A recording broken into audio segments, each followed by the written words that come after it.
PSD2, or the Second Payment Services Directive of the European Commission, comes into play in 2018, and it has the potential to truly transform the financial services sector. Why? Well, because banks will no longer be the sole owner of the data of customers.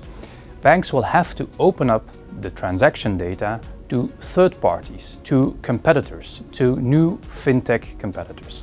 And this can truly revolutionize the financial services sector.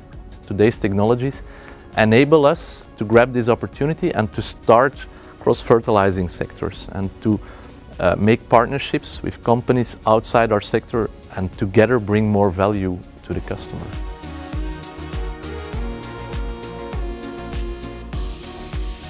I think it's good for three reasons. It facilitates the innovation both for incumbents and for the new players by bringing in these new players, ensuring fair competition between those players and the incumbents.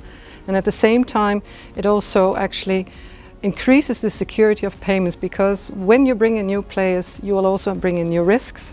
And there has been also some debate about that in the market. And I think by having a good response to that in this directive, you will actually bring back the balance again.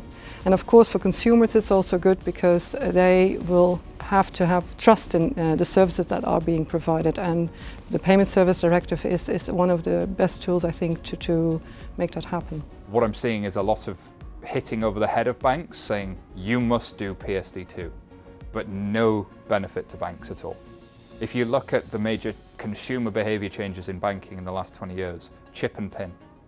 Chip and PIN happened with a big above-the-line marketing campaign and a lot of marketing and effort from the banks themselves, and a major liability shift. This worked for merchants, this worked for banks, and this displaced cash. The shift to contactless, again, a lot of budget coming out of the card schemes, a lot of mandate as well on the other side of it, and then a business case that's stacked up for merchants, that's stacked up for banks, and that's stacked up for the consumer as well. This is simpler, this is easier than using cash, this is convenient. I don't see that with PSD2. I see something that doesn't work for big banks, I see something that does work for startups, and I see a question mark for the consumer.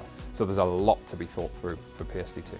It's not finished yet, we know that, but in the directive level you cannot implement all the things in detail. You should not enshrine too much technical detail because things are moving. And I think the challenges ahead is how to implement this in practice, technically, but also with the certain business protocols, particularly when we look at the open banking debate. This is something that we'll have to develop further. There are further initiatives ahead of us.